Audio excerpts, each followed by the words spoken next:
క్రీస్తునందు ప్రియులు దేవుని పిల్లలైన మీ అందరికీ కూడా క్రీస్తు నామములో శుభాభివందనాలు తెలియజేసుకుంటున్నాను. ఈరోజు మన ఆరోగ్యానికి సంబంధించి అతి ప్రాముఖ్యమైన బైబిల్ చెప్పిన విషయాన్ని గురించి మీతో ఆలోచించాలని ఈ పాఠాన్ని మీకోసం సిద్ధం చేయడం జరిగింది. ప్రియులరా, అదేంటంటే నరుని గుండెకు పోటెందుకు అని. ఈరోజు ఎక్కువగా సమాజంలో గుండెపోటుతో మరణిస్తున్న వారి సంఖ్య అత్యధికంగా పెరిగిపోవటం అనేది ఇప్పుడున్న ప్రస్తుత తాజా వాతావరణం. ప్రపంచవ్యాప్తముగా గుండె సంబంధిత వ్యాధులతో చనిపోతున్న వాళ్ళ సంఖ్య రోజు రోజుకి అధికంగా పెరిగిపోవటం చూచి ప్రపంచం అంతా కూడా ఆశ్చర్యంలో మునిగిపోతుంది. ఒకప్పుడు గుండెపోటు అనగానే ఏదో వయసు మీద పడిన వారికి, పెద్దలకు, వృద్ధులకు ఏవో కొన్ని అనారోగ్య పరిస్థితుల వలన సంక్రమించేది అని అనుకుని ఆ రోజులు పోయి బడికి వెళ్ళే చిన్నారులు సైతం 6 సంవత్సరాలు 7 సంవత్సరాలు చిన్ని వయస్సు గల పిల్లలు మొదలుకొని ఆరోగ్యంగా ఉన్న నడిప్రాయంలో ఉన్న యవనస్తుల వరకు ఈ గుండెపోటు రావటం, కళ్ళ ముందే వారి ప్రాణాలు లేకపోవటం, ఇవన్నీ కూడా ఈరోజు సమాజాన్ని ఎక్కువగా ఆలోచింపజేస్తున్నాయి. దీనికి ప్రధాన కారణం ఏంటి, బైబిల్ ఏం చెప్పింది అన్న విషయాలు కేవలం ఆరోగ్య కోణంలో మాత్రమే కాకుండా దేవుని కోణంలో కూడా ఆయన పిల్లలుగా మనం ఆలోచించాల్సిన అవసరత ఉంది. ఎందుకంటే మన తండ్రి మనకు అనేక హెచ్చరికలు చేస్తూ ఉంటాడు. శరీరానికి జన్మనిచ్చిన తండ్రే కాకుండా మనందరికీ ఆత్మలకు తండ్రి అయిన దేవుడు మన పట్ల ఎంతో బాధ్యత కలిగి ఎన్నో హెచ్చరికలు మన కోసం ఆయన జారీ చేశాడు. మరి ముఖ్యంగా మానవ దేహంలో ప్రధానమైన అవయవాల్లో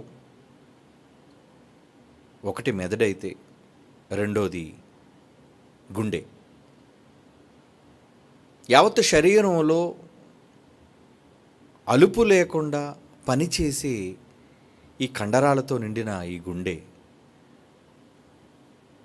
నిజంగా ఒక రోజుకి 1,15,000 సార్లు కొట్టుకుంటుంది అంటే ప్రతివాని గుండె ఒక రోజుకి 1,15,000 సార్లు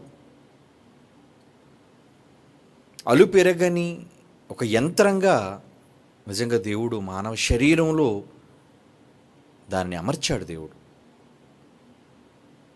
పాఠంలోనికి వెళ్ళే ముందు ఈ గుండెకి సంబంధించిన కొంత అవగాహన మీకు కలగాలి అని ఒక వీడియో మీకు చూపిస్తాను. అది మీరు చూచినట్లయితే ముందు గుండెకు సంబంధించిన ఒక అవగాహన మీకు కలుగుతుంది.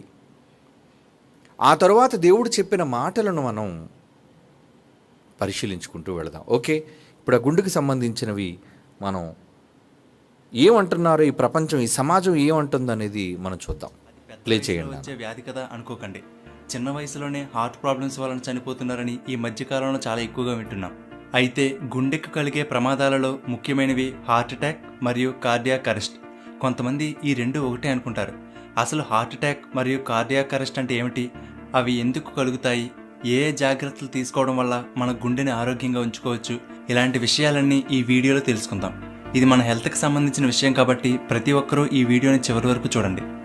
మన శరీరంలో ఉండే ప్రతి అవయవానికి మన గుండె రక్తం ద్వారా ఆక్సిజన్ మరియు పోషకాలను అందిస్తుంది. అయితే మన గుండె కూడా ఒక కండరం కాబట్టి దానికి కూడా ఆక్సిజన్, పోషకాలు అందాలి కదా. దానికోసం చిన్న రక్తనాళాలు ఉంటాయి. వాటిని కరోనరీ ఆర్టరీస్ అని అంటారు. వీటి ద్వారా మన గుండెకి రక్తం అందుతుంది. అయితే ఒక్కొక్కసారి మన బాడీలో ఉండే చెడు కొలెస్ట్రాల్ కానీ, ఫ్యాట్ కానీ కరోనరీ ఆర్టరీస్ అనబడే ఈ రక్తనాళాల లోపలి గోడల్లో పేరుకుపోతుంది. దీనివలన రక్తం ప్రవహించే మార్గం అనేది చిన్నగా అయిపోతుంది. ఈ రక్తనాళాల్లో అడ్డంగా పేరుకుపోయిన దానిని ఫ్లాక్ అని కూడా అంటారు. ఒక్కొక్కసారి ఇది బాగా పెరిగిపోయి పూర్తిగా ఆ మార్గాన్ని మూసేస్తుంది. లేదా ఈ ఫ్లాక్ అనేది చీలితే రక్తం అక్కడికి వచ్చి గడ్డ కట్టుకుపోతుంది. అప్పుడు కూడా ఈ మార్గం మూసుకుపోతుంది. దానితో గుండెలోని కొన్ని భాగాలకి రక్తం చేరుకోకపోవడంతో ఆ ప్రాంతంలోని కణాలు చనిపోయి ఆ భాగం పాడైపోతుంది. ఇలా కరోనరీ ఆర్టరీస్లో బ్లాకేజ్ ఏర్పడడం వల్ల హార్ట్ అటాక్ అనేది వస్తుంది. ఈ హార్ట్ అటాక్ వచ్చినప్పుడు చెస్ట్ దగ్గర పెయిన్ రావడం, అలాగే చెస్ట్ మీద హెవీగా ఉండడం, ఊపిరి తీసుకోవడానికి ఇబ్బందిగా ఉండడం, చెమట పట్టడం, ఛాతీ దగ్గర నుండి పెయిన్ భుజాల వరకు ఉండడం, లేదా ఎడమ చేయి మొత్తం నొప్పి రావడం, ఎడమవైపు దవడ లేదా మెడ దగ్గర వీపు మీద పెయిన్ రావడం, ఇవన్నీ కూడా హార్ట్ అటాక్ వచ్చే వారిలో కలిగే సిమ్టమ్స్. అంటే గుండెకు కూడా ఒక కండరం కాబట్టి దానికి చేరవలసిన పోషకాలు ఆక్సిజన్ అందకుండా రక్తనాళాలు బ్లాక్ అవడం వల్ల కలిగేది హార్ట్ అటాక్. ఇప్పుడు కార్డియాక్ అరెస్ట్ అంటే ఏంటో చూద్దాం. గుండె కూడా మన బాడీలో ఉండే మిగిలిన కండరాలు లాంటిదే. అయితే దానిలో న్యాచురల్గా కలిగే ఎలక్ట్రికల్ పల్సెస్ వలన సంకోచం వ్యాకోచం చెందడం ద్వారా గుండె కొట్టుకోవడం జరుగుతుంది. ఈ హార్ట్ బీట్ రెగ్యులర్గా ఒక రథంతో ఉంటుంది. అయితే ఒక్కొక్కసారి హార్ట్లో ఎలక్ట్రికల్ డిస్టర్బెన్సెస్ ఏర్పడడం వల్ల గుండె కొట్టుకునే వేగం తగ్గిపోవడం లేదా పూర్తిగా ఆగిపోవడం జరుగుతుంది. దీనినే కార్డియాక్ అరెస్ట్ అని అంటారు. ఈ విషయాన్ని మీరు గమనించాలి. కార్డియాక్ అరెస్ట్ వేరు, పాజ్ చేయనా, కార్డియాక్ అరెస్ట్ వేరు, హార్ట్ అటాక్ వేరు. ఏమండి, కార్డియాక్ అరెస్టే చనిపోయిన వాళ్ళు, ప్రాణం పోయిన వాళ్ళు జాన్సన్ విక్టర్ గారు కూడా ఉన్నారు. అలాగే హార్ట్ అటాక్ వాళ్ళు చనిపోయిన వాళ్ళు కూడా చాలామంది కనబడుతున్నారు. కనుక ఈ రెండింటి మధ్య ఉన్న వ్యత్యాసాన్ని గమనించాలి. ఈ రెండింటి మధ్య ఉన్న వ్యత్యాసం ఇప్పుడు మీరు వినే ఉంటారు. హార్ట్ అటాక్ అనేది బాడీలో ఉన్న రక్తనాళాలలో కొవ్వు పేరుకుపోవటం వలన కలిగేది హార్ట్ అటాక్, గుండెపోటు. ఏమండి, బాడీలో గుండెకు ఉన్న ఏదైతే ఆ రిథమ్, ఆ లబ్ డబ్ అనే ఒక టైమింగ్, అంటే శృతిబద్ధంగా గుండె కొట్టుకోవటం, ఇర్రెగ్యులర్గా ఒకవేళ గుండె అనుకున్న టైం ప్రకారంగా కొట్టుకోకపోతే దానివల్ల సంభవించేది కార్డియాక్ అరెస్ట్. ఈ విషయాన్ని మీరు గమనించండి. ఓకే, నెక్స్ట్ తర్వాత ప్లే చేయండి. దీనినే కార్డియాక్ అరెస్ట్ అని అంటారు. అయితే గుండె కొట్టుకోవడం ఆగిపోవడంతో శరీరంలోని ఇతర భాగాలకు, ముఖ్యంగా ఊపిరితిత్తులు, మెదడుకు ఆక్సిజన్ అందకపోవడంతో పేషెంట్ కొంతసేపటికి స్పృహ తప్పి పడిపోవడం జరుగుతుంది. ఇలా జరిగినప్పుడు వెంటనే ఆ పేషెంట్కి ట్రీట్మెంట్ని అందివ్వాలి. ఎందుకంటే ఈ కార్డియాక్ అరెస్ట్ అనేది 4 నుండి 5 నిమిషాల వ్యవహారం. అందుకే హార్ట్ అటాక్ కన్నా కూడా కార్డియాక్ అరెస్ట్ వలన 4 రెట్లు ఎక్కువ మరణాలు కలుగుతున్నాయట. ఎందుకంటే హార్ట్ అటాక్ వచ్చే ముందు కొన్ని సిమ్టమ్స్ అయినా కనిపిస్తాయి, కానీ కార్డియాక్ అరెస్ట్లో సిమ్టమ్స్ కూడా ఉండవు, సడన్గా వస్తుంది. హార్ట్ అటాక్ అనేది ఏదైనా హార్ట్ ప్రాబ్లం ఉన్న వాళ్ళలో వస్తుంది, కానీ కార్డియాక్ అరెస్ట్ అనేది నార్మల్గా ఆరోగ్యంగా ఉన్న వ్యక్తికి. చూసారా ఆ మాట? కార్డియాక్ అరెస్ట్ అనేది నార్మల్గా ఆరోగ్యవంతుల విషయంలో కూడా సంభవించేది. అదే హార్ట్ అటాక్ అనుకోండి, ఆహార లోపాల వల్ల, నియమాల లోపాల వల్ల వచ్చేది. అందుకే ఒకసారి వినండి మరలా దాన్ని. ఈ కార్డియాక్ అరెస్ట్ అనేది నార్మల్గా ఆరోగ్యంగా ఉన్న వ్యక్తికి, ఎటువంటి హార్ట్ ప్రాబ్లమ్స్ లేని వాళ్ళకు కూడా రావచ్చు. ఒకవేళ ఎవరైనా కార్డియాక్ అరెస్ట్కి గురైతే వాళ్ళు స్పృహ తప్పి పడిపోతారు కాబట్టి అటువంటప్పుడు వెంటనే అంబులెన్స్కి కాల్ చేయాలి. ఈలోపు ఆ పేషెంట్కి సిపిఆర్ ఇవ్వాలి. అంటే చెస్ట్ మధ్య భాగంలో 2 చేతులను ఉంచి వేగంగా నిమిషానికి 100 నుండి 120 సార్లు చేతితో ప్రెస్ చేయాలి. దీనివలన ఆగిన గుండె మళ్ళీ కొట్టుకోవడం స్టార్ట్ అవ్వచ్చు. అలాగే airports, railway station, shopping malls, ఆఫీసులలో చాలా చోట్ల ఏఈడి అంటే ఆటోమేటెడ్ ఎక్స్టర్నల్ డీఫిబ్రిలేటర్ అనే ఒక బాక్స్ ఉంటుంది. ఈ డీఫిబ్రిలేటర్ ద్వారా షాక్ ఇస్తే తిరిగి గుండె బ్లడ్ పంప్ చేయడం స్టార్ట్ చేస్తుంది. దీనిని ఎలా ఉపయోగించాలనే సూచనలన్నీ ఆ బాక్స్లో ఉంటాయి. తెలిసిన వారు ఎవరైనా దీని ద్వారా ఫస్ట్ ఎయిడ్ అందిస్తే మంచిది. అదే హార్ట్ అటాక్ గురించి చూసుకున్నట్లయితే మనం ముందు చెప్పుకున్నాం కదా, రక్తనాళాలు బ్లాక్ అవడం వల్ల బ్లడ్ ఫ్లో అవ్వకపోవడంతో హార్ట్ అటాక్ వస్తుందని. అలాంటప్పుడు వెంటనే అంబులెన్స్కి కాల్ చేయాలి. హార్ట్ అటాక్ వచ్చినప్పుడు పేషెంట్ స్పృహలోనే ఉంటే యాస్పిరిన్ ట్యాబ్లెట్ని తీసుకుంటే బ్లడ్ కొంచెం పలచగా మారి బ్లాక్ అయిన రక్తనాళాల ద్వారా కొంచెం బ్లడ్ అయినా ఫ్లో అవ్వడానికి హెల్ప్ అవుతుంది. లేదా నైట్రోగ్లిజరిన్ అనే ట్యాబ్లెట్ని తీసుకుంటే అది రక్తనాళాల సైజుని పెంచుతుంది. సో బ్లాక్ అయిన ప్రాంతంలో గ్యాప్ ఏర్పడి బ్లడ్ ఫ్లో అవుతుంది. అయితే తరచుగా హార్ట్ ప్రాబ్లమ్స్ వచ్చేవాళ్ళు డాక్టర్ సలహా తీసుకుని ఈ ట్యాబ్లెట్లను వాళ్ళతో పాటు అందుబాటులో ఉంచుకుంటే మంచిది. సాధారణంగా ఈ హార్ట్ అటాక్ వచ్చినప్పుడు కొంతమందికి ఎక్కడైతే బ్లాకేజ్ ఏర్పడిందో చూసి అక్కడ బ్లాకేజ్ని ఓపెన్ చేస్తారు, లేదా పాలిమర్ స్టెంట్ అనబడే సన్నగా ఉండే మెటల్ మెష్ని ఏర్పరుస్తారు. చాలాసార్లు మనం హార్ట్కి స్టెంట్ పడిందని వింటూ ఉంటాం కదా, అది ఇదే. అది కూడా సాధ్యం కాదు అనుకున్నప్పుడు బైపాస్ సర్జరీ చేస్తారు. దీనికోసం మన బాడీలో వేరే చోట నుండి ఒక రక్తనాళాన్ని తీసి బ్లాక్ అయిన మార్గాన్ని బైపాస్ చేసి వేరే రూట్ ద్వారా రక్తాన్ని పంపిస్తారు. చివరగా చికిత్స కంటే నివారణ మేలు అనే నానుడి వినే ఉంటాం. ఏదైనా వ్యాధి వచ్చిన తర్వాత బాధపడడం కంటే రాకుండా జాగ్రత్త పడడం మంచిది. మరి ఈ గుండెకి సంబంధించి ఎటువంటి అనారోగ్యం కలగకుండా ఆరోగ్యంగా ఉండడానికి కొన్ని మార్గాలున్నాయి. అవేంటంటే, హార్ట్ ప్రాబ్లమ్స్ రావడానికి 2 రకాల కారణాలున్నాయి. ఒకటి, మన కంట్రోల్లో లేనివి, అంటే ఏజ్ వలన కానీ వంశపారపర్యంగా కానీ రావడం. ఒకవేళ ఒక ఫ్యామిలీలో పెద్దవారికి ఎవరికైనా గుండెకి సంబంధించిన వ్యాధులు ఉంటే ఆ కుటుంబంలో మిగిలిన వాళ్ళు కొంచెం జాగ్రత్తగా ఉండడం మంచిది. 2, మన నిర్లక్ష్యం కారణంగా చేతులారా చేసుకునేవి. ముఖ్యంగా స్మోకింగ్ చేసే వాళ్ళలో ఈ రక్తనాళాలు అనేవి దగ్గరగా వచ్చి కుంచుకుపోతాయి. దాని వలన కావాల్సినంత బ్లడ్ ఫ్లో అవ్వదు. సో వాళ్ళలో హార్ట్ అటాక్ రావడానికి అవకాశం చాలా ఉంటుంది. కాబట్టి స్మోకింగ్ చేయకూడదు. బీపీ, డయాబెటీస్ ఉన్నవాళ్ళు మరింత జాగ్రత్తగా ఉండాలి. బీపీ, షుగర్ లెవెల్స్ని కంట్రోల్లో ఉంచుకోవాలి. బ్లడ్లో షుగర్ని కంట్రోల్లో ఉంచుకోవడానికి ఎక్కువగా ఫైబర్ ఉండే ఫుడ్స్ని తినడం, న్యాచురల్గా దొరికే పళ్ళు, కూరగాయలు తినడం మంచిది. అలాగే కూల్ డ్రింక్స్, ఫాస్ట్ ఫుడ్స్ని తగ్గించాలి. నెక్స్ట్, ఎక్కువగా ఒత్తిడికి గురి కాకూడదు. స్ట్రెస్ని తగ్గించుకోవడానికి మెడిటేషన్ చేయడం మంచిది. మోయలేనంత బరువులు ఎత్తుతూ విపరీతమైన వ్యాయామం కూడా చేయకూడదు. రీసెంట్గా హెవీ వర్కౌట్స్ చేసి ప్రాణాలు కోల్పోయిన వాళ్ళ గురించి చాలా వింటున్నాం. కాబట్టి వాకింగ్, జాగింగ్, యోగా లేదా సింపుల్ ఎక్సర్సైజులు సరిపోతాయి. అలాగే గుండె ఆరోగ్యానికి నిద్ర కూడా. చూసారా వాళ్ళు చెప్పిన సూచనలు? ఇది వరల్డ్ హెల్త్ ఆర్గనైజేషన్ వారి ద్వారా గుండెకి సంబంధిత వ్యాధులకు సంబంధించి ఇచ్చిన వివరణ. కనుక ఎందుకు గుండెపోటు వస్తుంది, దానికి సంబంధిత కారణాలు, ఇవన్నీ శరీరపరంగా వాళ్ళు తెలిసినవి కొన్ని విషయాలను వాళ్ళు చెప్పగలిగారు. ప్రియులారా, బైబిల్లో దేవుడు రాయించిన మాటలను మనం చూడగలిగితే నిజంగా వీటి కోసం కూడా దేవుడు చెప్పాడా బైబిల్లో దీనికి సంబంధించి అని మనం అనుకుంటే, అవును, ఖచ్చితంగా దేవుడు తన పిల్లల క్షేమాన్ని కోరి అని ఎప్పుడు కూడా చెబుతాడు. ఎందుకంటే అందరిలో గుండె అనేది సర్వసాధారణమైనది, ప్రాముఖ్యమైనది, మనిషి బ్రతకడానికి, ఆయుష్ను పెంచడానికి బహుగా ఉపయోగపడే ఒక గొప్ప పరికరం దేవుడు పెట్టింది. కనుక ఈరోజు ఈ గుండె సంబంధిత వ్యాధుల వల్ల, సరైన ఆహార నియమావళి లేకపోవటం వల్ల, సరైన జాగ్రత్తలు ఆరోగ్య విషయంలో తీసుకోకపోవటం వల్ల వచ్చే ఈ రోగాల కారణంగా మనిషి అర్ధాంతరంగా తన ఆయువును ముగించి ఈ భూమిని విడిచిపెట్టి వెళ్లాల్సి వస్తుంది. ఏమండి, అనారోగ్యంతో విపరీతమైన తిళ్ళు తిని రక్తనాళాలలో కొవ్వుకు పేరుపోయేటంతటిగా మాంసాహారాలు, అక్కడ చెప్పినట్లుగా జంక్ ఫుడ్స్, షుగర్ సంబంధిత డయాబెటీస్ పేషెంట్లకు సంబంధించి అందులో పెంచే ఆహార పద్ధతులు, ఇలాంటి వాటిని మనిషి ఎక్కువగా స్వీకరించటం వలన ఎక్కువగా ఈ గుండె జబ్బుల బారిన పడే అవకాశం ఉంది. ఆహారం సరిగ్గా తీసుకోకపోవటం అంటే దేవుడిచ్చిన ప్రకృతిలోని సర్వాన్ని ఆరోగ్య పద్ధతిలో దాన్ని తీసుకోవాలి.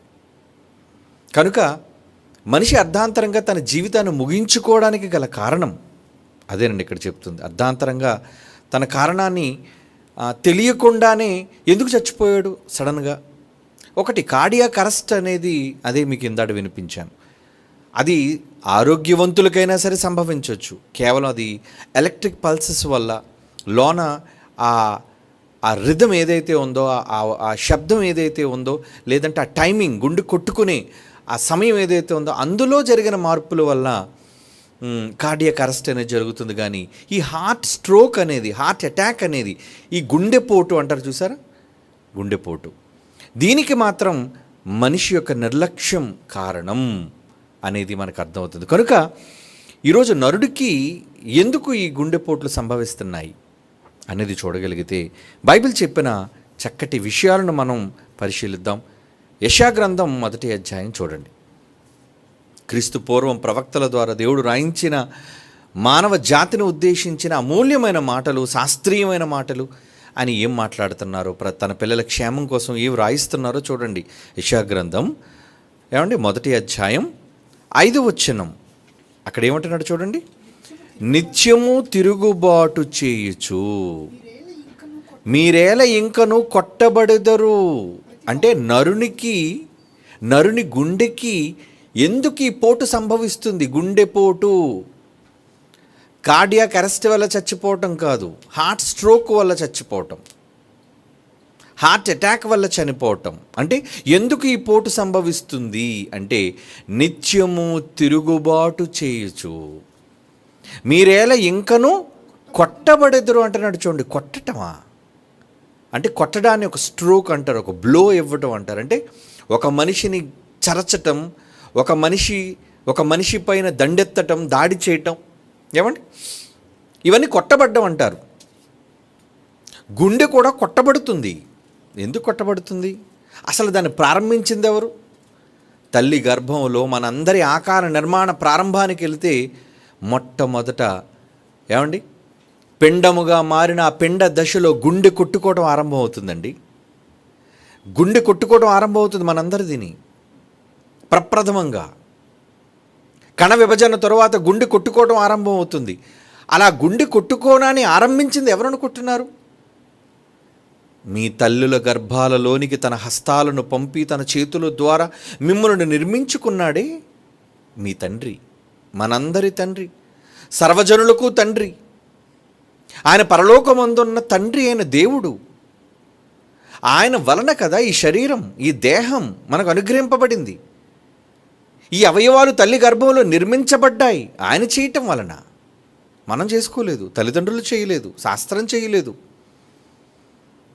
కనుక ఈ నిర్మాణం జరిగింది అంటే ఈ అవయవ నిర్మాణము వెనుక దేవుని చేతలు ఉన్నాయి, దేవుని యొక్క క్రియలు ఉన్నాయి. మన అవయవాలను నిర్మించినది ఎవరు? ఎవరి చేతులు నిర్మించాయి? యోబు గ్రంథం 10వ అధ్యాయం 8వ వచనాన్ని చూడండి ఏమంటున్నాడు. యోబు గ్రంథం 10వ అధ్యాయం 8వ వచనం అండి. నీ హస్తములు నాకు అవయవ నిర్మాణము చేసి నన్ను రూపించాయి అంటున్నాడు. చూడండి, నీ హస్తములు అవయవ నిర్మాణం అంటే గుండె కూడా ఒక ముఖ్యమైన అవయవం అయితే ఆ గుండె నిర్మాణాన్ని చేసింది తండ్రి అయిన దేవుడు. మరి దాన్ని ఆరంభించినది ఆయనే. కనుక ఆరంభించిన ఆయనే ఎందుకు కొట్టాలి అనుకుంటున్నాడు? ఎందుకు ఆపాలి అనుకుంటున్నాడు? ఎందుకు దానికి అటాక్ చేయాలి అనుకుంటున్నాడు? నీ ప్రాణాన్ని ఎందుకు హరించాలి అనుకుంటున్నాడు? అదే చెబుతున్నాడు. చూడండి ఏమండి, లోకం పలు రకాల కారణాలు చెబుతుంది. ఏం కారణాలు?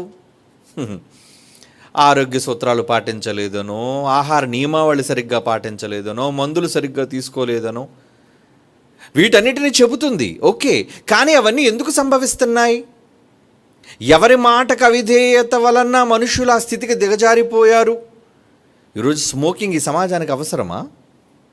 ఈరోజు కొవ్వుతో కూడిన ఫాస్ట్ ఫుడ్స్, జంక్ ఫుడ్స్, ప్రమాదకరమైన ప్రాణాంతకమైన ఈ ఆయిలీ ఫుడ్స్ ఈ అవసరమా? ఫాస్ట్ ఫుడ్స్ ద్వారా ఈరోజు తన ఆకలిని తీర్చుకోవడానికి పరుగులు తీస్తున్న ఈ మనిషికి అవి ప్రయోజనకరమా? దేవుడు ఏం చేయమన్నాడు, ఏం తినమన్నాడు, ఏంటి, ఎలాంటి శ్రద్ధ తీసుకోమన్నాడు ఈ పాటలో మనకు తెలుస్తాయి. ఎన్నో నియమాలు చెప్పాడు ఆయన. కానీ ఆ నియమాలను ఉల్లంఘించిన మనిషి, దేవుని మాటని జవదాటిన మనిషి, అది ఏదేను తోటలో ఆరంభమైందే చెప్పిన దేవుని మాటను బేఖాతరు చేయటం, చెప్పిన దేవుని మాటకు అవిధేయులుగా మారటం. అందుకే కదా వాళ్ళు కొట్టబడ్డారు, తరమబడ్డారు, పాపాన్ని కొని తెచ్చుకున్నారు. అందుకు దేవుడు ఏమంటున్నాడు?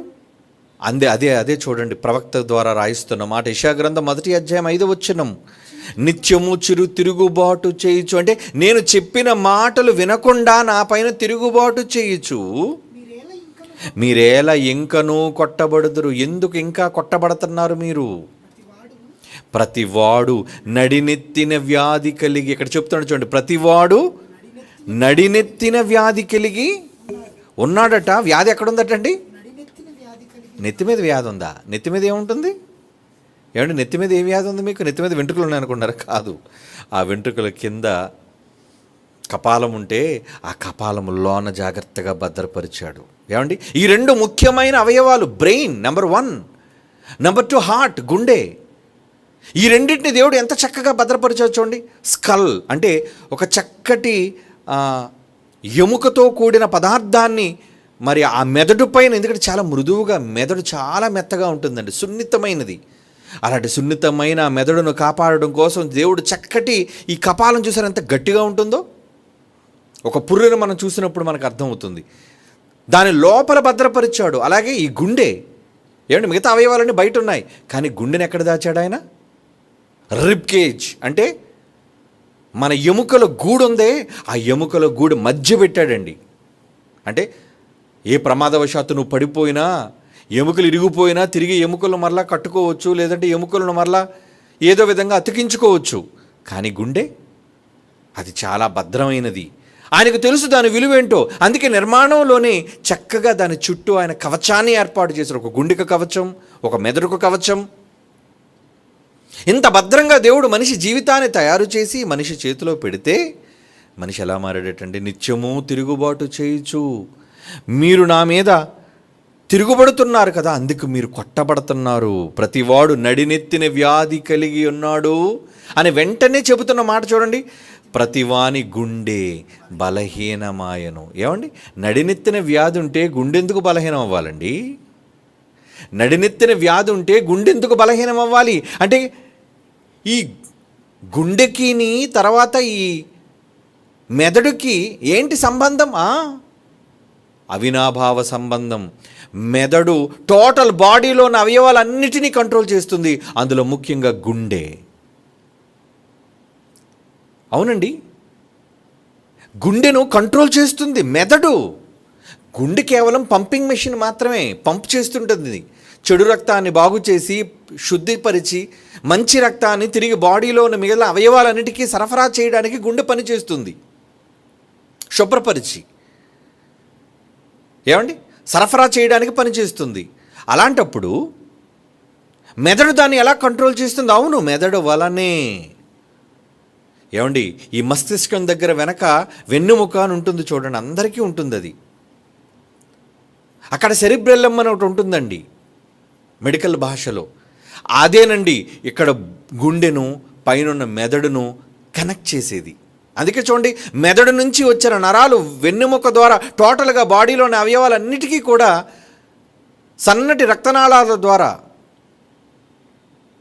అవి రక్తం కావచ్చు, ఏమండి, అలాగే సిగ్నల్స్ కావచ్చు, సంకేతాలు కావచ్చు, వీటన్నిటినీ పంపుతుంది అటు గుండె కానీ ఇటు మెదడు కానీ.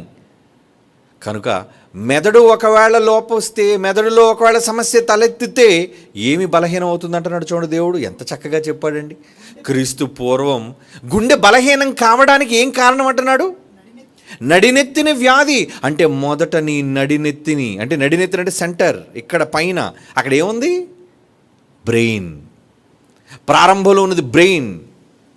అక్కడ ఒకవేళ వ్యాధి సోకితే, అక్కడ ఒకవేళ ఏదైనా ప్రమాదం జరిగితే వెంటనే ఏది బలహీనపడుతుందటండి? ప్రతివాని గుండె బలహీనమాయను అంటున్నాడు చూడండి. అదే రెండిటికి ఉన్న అవినాభావ సంబంధం. అంటే మెదడు ఒకవేళ సరిగ్గా మీది లేదనుకోండి, మెదడులో ఏముంటాయి చెప్పండి? ఆలోచనలు. మీ మెదడు చేసే పని ఏంటి చెప్పండి? గుండె రక్తాన్ని సరఫరా చేస్తుంది, ఓకే, కానీ మెదడు ఏం చేస్తుంది? టోటల్గా మీ బాడీ అంతటినీ కూడా ప్రతి దానికి సంకేతాన్ని పంపుతూ ఎన్నో ఆలోచనలతో నిండిపోయింది మెదడు. గుండె కంటే ప్రాముఖ్యమైనది. అసలు గుండె ఆగిపోవటం వల్ల ఎవరో కూడా మరణాన్ని సంభవించింది అని అన్నారండి ఏ డాక్టర్ అయినా. ఈ రోజున్న ప్రస్తుత అత్యాధునికమైన వాళ్ళు ఎవరైనా సరే, వైద్యపరమైన వాళ్ళు ఏమంటారు తెలుసా? గుండె ఆగిపోవటంతో మనిషి మరణించాడు అనరండి. పల్స్ ఆగిపోవచ్చు, గుండు కొట్టుకోవడం ఆగిపోవచ్చు, కానీ నిజమైన డెత్, క్లినికల్ డెత్ అంటారు దాన్ని, ఎప్పుడు నిర్ధారిస్తారో తెలుసండి? ఎప్పుడైతే మెదడు పని చేయటం మానేస్తుందో అప్పుడే ఆ వ్యక్తి చనిపోయిన వ్యక్తితో సమానం. అది రియల్ డెత్. గుండె ఆగిపోవడం మరణం కాదు, బ్రెయిన్ ఆగిపోవడం మరణం. కనుక మెదడు ఎంత ప్రయోజనకరమైనది చూడండి. అంటే గుండెకి మెదడుకి ఉన్న ఈ సంబంధంలో గుండె పనితీరును ఏది కంట్రోల్ చేస్తుందో తెలుసండి? మెదడు. అందుకే చూడండి, నిజంగా ఏదైనా వినకూడని మాట ఒకటి విన్నా, ఏం చేసిన వెంటనే మీ కంగారులో మీ ఆలోచనలు మెదటం వలన గుండె ఎలా కొట్టుకుంటుందండి? అతి వేగంగా, చాలా వేగంగా కొట్టుకుంటుంది. ఎందుకు? ఏం విన్నాదని? అప్పటివరకు నార్మల్గా ఉంది కదా, ఎందుకు ఇప్పటివరకు గుండె అల్లాడిపోతుంది? ఎప్పటి నుంచి? ఏదో వినకూడనిది విన్నది ఆ మాట, ఏదో చూడకూడని దృశ్యం అది చూచిందన్నమాట. ఇది మెదడులోకి వెళ్ళి ఆలోచనలో పనిచేస్తుందన్నమాట. ఆ పనిచేసే ఒత్తిడి దేని మీద పడుతుందో తెలుసా? నీ గుండె. అంటే మెదడులోని ఆలోచనలు, మెదడులో ఏదైనా వ్యాధి అంటే అక్కడ ఉద్దేశం ఏంటి? మీరు ఆలోచించే ఆలోచన వ్యాధి కావచ్చు, మీ మెదడుకు సంబంధించిన ఏ రకమైన వ్యాధి కావచ్చు. ముఖ్యంగా స్ట్రెస్ చెప్పాడు చూసారు ఇందాడ, ఏంటి? ఒత్తిడి. మానసికంగా ఒత్తిడికి గురైపోవటం వలన, ఎక్కువగా ఆలోచనలు ఉండటం వలన, ప్రతిదానికోసం ఎక్కువగా చింతించటం వలన, ఎక్కువగా భయపడటం వలన ఏమవుతుందో తెలుసా? వెంటనే మీ గుండె స్తంభించుకుపోతుంది. దావీదు వచ్చాడు నాబాలు దగ్గరికి, నాకు సహాయం చెయ్యయ్యా అన్నాడు. నేను చెయ్యను పో అన్నాడు. అప్పుడు దావీదు అతని సహాయం చేయనందుకు, తిరుగుబాటు చేసినందుకు, అతని మీదకి దండెత్తాలి అనుకున్న మాట వినగానే ఏం జరిగిందో చూడండి. 1 సమూయేలు గ్రంథం 25:37 బైబిల్లో సందర్భాన్ని చెబుతున్నాను మీకు. 1 సమూయేలు గ్రంథం 25:37 వచ్చినవండి. ఉదయమున నాబాలునకు మత్తు తగ్గి ఉన్నప్పుడు రాత్రంతా బాగా మందు కొట్టేశాడు. ఇదొక పెద్ద తప్పుడు విషయం, అంతేనా? మత్తు అంటే ఏంటి? దేనికి మత్తు? విందు చేయటం, బాగా మద్యం సేవించటం, ఇవన్నీ చేయటం వలన మత్తు తగ్గి ఉన్నప్పుడు అతని భార్య అతనితో ఈ సంగతులన్నీ దావీదు రాబోతున్నాడు, దండెత్తబోతున్నాడు అనే విషయాన్ని చెప్పినప్పుడు భయము చేత అతడు గుండె పగిలేనంటే బర్స్ట్ అయిపోయిందని కదా అక్కడ ఉద్దేశం. అతడు రాతి వలె బిగుసుకుపోయెను. అరెస్ట్ అయిపోయింది, వెంటనే షాక్ అయిపోయింది, వెంటనే అతని గుండె ఆగిపోయింది. అంటే ఎప్పుడైతే గుండె వేగంగా టప్ టప్ టప్ టప్ టప్ టప్ టప్ టప్ కొట్టుకోవడం వల్ల రక్తనాళాలు క్లియర్గా ఉండాలి కదండి. రక్తనాళాల మధ్య కొవ్వు, ఇందాక చెప్పినట్టుగా రక్తనాళాల మధ్య కొవ్వు పెరిగిపోతుంది. ఏంటి? నువ్వు తినే ఆహార పదార్థాలు, దేవుడు చెప్పిన మంచి ఆహార పదార్థాలు, దేవుడు చెప్పిన ఆరోగ్యవంతమైన ఆహార పదార్థాలను నువ్వు తీసుకోకుండా బెత్తడు నాలుగు రుచిగా ఉంది కదా అని నువ్వు స్వీకరించడం మొదలు పెడితే, అది తెలియకుండానే సన్నటి వెంట్రుకల కంటే, మన వెంట్రుకలు ఉన్నాయండి, వెంట్రుకల కంటే సన్నటి రక్తనాళాలు ఉంటాయండి. అంత సన్నటి రక్తనాళాల్లో పెరిగిపోతుంది కొవ్వు. అప్పుడప్పుడు చూడండి మన గొట్టాలలో ఎందుకండి నీళ్లు, ఈ షింకులో నీళ్లు ఎందుకండి వెళ్ళట్లేదంటే లోన చెత్త పేరుకుపోయింది. నువ్వు తినే ఎంగిలి, నువ్వు తినే ఆహారంలోని వాటన్నిటిని బయట తీయకుండా నువ్వు దాంట్లోనే బద్దకించి షింకుని కడిగేయటం వలన ఆ షింకులోని ఉన్న పైపులు అవన్నీ కూడా పేరుకుపోయాయి. అప్పుడు నీళ్ళు అయితే లోనకి ఎలా వెళ్తాయి? బయటకు తొంతుంది కానీ, అవునా? అంటే ఫ్రీ ఫ్లో లేదు, నీళ్లు వెళ్ళిపోవటం లేదు, బ్లాక్ అయిపోయింది. అలాగే మనిషి తినే ఆహారం వలన పేరుకుపోయే కొవ్వు రక్తనాళాల్లోనికి పేరుకుపోవటం వలన ఏమండి రక్తం ఫ్రీ ఫ్లో ఉండదు, అంటే స్పీడ్గా పరిగెత్తదు. ఇలాంటప్పుడు నువ్వు టెన్షన్ పడ్డావు అనుకోండి, అంటే సడన్గా ఏమైనా వార్త వినటం, ఏదైనా కంగారులో పడటం, ఏదైనా ఇబ్బందులో పడటం, ఇలాంటి విషయాల్లో గుండె మరింత వేగంగా కొట్టుకోవడం వల్ల ఇంకా రక్తం వేగంగా పరిగెడుతుంటుంది. ఇలా పరిగెట్టినప్పుడు చోటు ఉండాలిగా. రక్తనాళాలు బ్లాక్ అయిపోయి ఉంటే ఈ వేగంగా ప్రవహించే రక్తం ఎక్కడైతే టక్కనాగిందో అక్కడే నీకు స్ట్రోక్, అక్కడే అవయవం పని చేయకపోవటం, అక్కడే నీకు మరణం సంభవించటం, అక్కడే నీ గుండె ఆగిపోవటం. నిరంతరం గుండె కొట్టుకుంటూనే ఉండాలి, రక్తం ప్రవహిస్తూనే ఉండాలి. ఎక్కడా గుండె ఆగకూడదు, రక్తం నిలబడకూడదు. ఇది బాడీలోని ధర్మం, దేవుడు పెట్టిన ప్రక్రియ. కనుక ఇక్కడ నాబాలుకి ఏం జరిగింది? వార్త విన్నాడు, అంటే అప్పటివరకు బాగానే ఉన్నాడుగా, పడుకున్నాడు, మత్తుతో లేచాడు. లేవగానే భార్య చెప్పింది అబీగయలు, ఏమని? ఇలాగెలా ఏంటండి మీరు చేసిన పని ఏంటి? ఆయన కాదన్నారు, ఆయన రేపు పొద్దున ప్రజలతో దండెత్తొచ్చి మీ మీదకి వస్తే మీ పరిస్థితి ఏంటి అని చెప్పగానే వెంటనే ఏం జరిగింది? నాబాలుకి ఏం జరిగిందండి? భయము చేత అతడు గుండె పగిలెను, అతడు రాతి వలె బిగుసుకుపోయాను, చచ్చిపోయాడు. వెంటనే డెత్, సడన్ డెత్. అలా చావడానికి కారణం ఏంటో తెలుసా? అతడు మనస్సులోనున్న ఆలోచన. అంటే ముందు ఎక్కడికి వెళ్ళింది మాట? ఇక్కడికి వెళ్ళింది. ఆ మాట దేని మీద ప్రభావం చూపించింది? మాట విన్నాడు, మెదడులో ఆలోచించాడు, వెంటనే గుండెను స్పందించేటట్టు చేశాడు. ఆగిపోయింది గుండె. అంటే ఇప్పుడు చెప్పండి, దేవుడు చెప్పిన ఇందాక యెషయా గ్రంథం మాట చదవండి, ఏంటది? నిత్యము తిరుగుబాటు చేయుచు మీరేలా కొట్టబడుదురు. ఒక మంచి వ్యక్తిగా దావీదు నేను ప్రేమించిన కుమారుడుగా వస్తే అతన్ని ఎదిరిస్తావా? నువ్వేదో పెద్ద గొప్పవాడివి, నీ దగ్గర ఏదో ఆస్తి ఉంది, నీ దగ్గర ఏదో బలగం ఉందని చెప్పి నువ్వేదో గొప్పవాడిని అనుకుంటున్నావా? ఏమండి, తిరుగుబాటు చేయటం వలన ఏం జరుగుతుందట? ప్రతి వాడును నడినెత్తిన వ్యాధి కలిగి ఉన్నాడు, ప్రతి వాని గుండె బలహీనం. నడినెత్తిన వ్యాధి గుండె బలహీనం, నడినెత్తిన వ్యాధి గుండె బలహీనం అంటే మెదడుకి గుండెకి ఉన్న సంబంధాన్ని దేవుడు చెబుతున్నాడు. ఈరోజు ప్రపంచంలో ఎక్కువ మంది ఏమండి హైపర్ టెన్షన్ అంటారంటే బీపీ అంటే బ్లడ్ ప్రెషర్. అంటే ఎందుకు బ్లడ్ పరిగెడుతుంది, స్పీడ్గా ఎందుకు పరిగెడుతుంది? టెన్షన్. దేనికి టెన్షన్? దేనివల్ల టెన్షన్? మీ మెదడులో టెన్షన్, మీ ఆలోచనల్లో టెన్షన్, మీ ఆలోచనలోనే మీకున్న కంగారు. దీనివల్ల ఏమవుతుంది? మీ గుండె ఆగిపోయే ప్రమాదం ఉందండి. నిజం, గుండె ఆగిపోయే ప్రమాదం ఉంది. ఏమండి, ఒక అధ్యయనం వాళ్ళు ఏం చెప్పారో తెలుసా అండి? ఎక్కువగా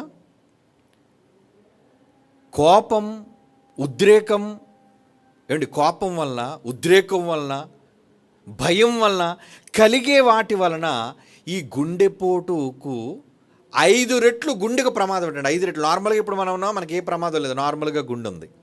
కానీ ఎక్కువగా కోప్పడ్డారు అనుకోండి, అంటే ఏంటి? చాలామంది బాగా ఆవేశపడిపోతుంటారు. ఏంట్రా బీపీ పెరిగిపోతుందా అంటారు. అంటే అతిగా ఆవేశపడ్డం, అతిగా కోపపడ్డం, ప్రతిదానికి సెన్సిటివ్ అయిపోవడం, అలా ప్రతిదాన్ని పట్టించుకోవటం వలనటండి 5 రెట్లు ఎక్కువ ప్రమాదం గుండెకు ఉంది. అవునండి, ప్రపంచ ఆరోగ్య సంస్థ చెప్పింది. ఎందుకు కోపం, దేనికి ఆవేశం? అందుకే చూడండి, ఎక్కువగా కోప్పడేవాళ్ళు, గట్టిగా అరిచేవాళ్ళు, ఎక్కువగా తొందరపడి టక్మని చచ్చిపోతారు గుండె అయిపోయి. మీరు ఎప్పుడు చూసినవి అవే కదా. ఆవేశంలోనూ కోపంలోనూ చేసిన ప్రమాదపు పనుల వలన మనిషి ప్రాణం పోయే పరిస్థితి సంభవిస్తుంది.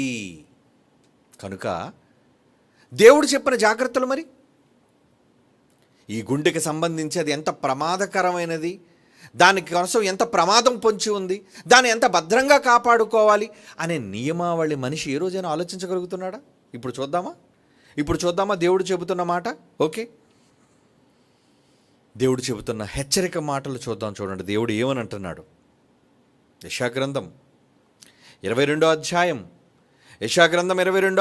13వ వచనాన్ని చూడండి. 13వ వచనం, యెషయాగ్రంథం 22వ అధ్యాయం 13వ వచనం అండి. అరే ఎలాగా పోతాంరా, చస్తాం కదా, రేపు చనిపోదాము కనుక తిందము త్రాగుదాము. అంటే ఈ సమాజం ఎలా ఉందండి? కమాన్ ఎంజాయ్, ఫాస్ట్గా చచ్చిపోదాం. అంటే చావును గూర్చిన భయం వాళ్ళకి లేదు, చస్తామన్న భయం వాళ్ళకి లేదు. ఎందుకంటే ఎవరి కోసం పుట్టారో వాళ్ళకి తెలియదు, ఎవరి కోసం బ్రతకాలో వాళ్ళకి తెలియదు. అలాంటప్పుడు వాళ్ళు తీసుకున్న నిర్ణయం ఏంటండి? రేపు చనిపోదాము కనుక తిందము త్రాగుదము అని చెప్పి వాళ్ళు ఏం చేస్తున్నారట చూడండి.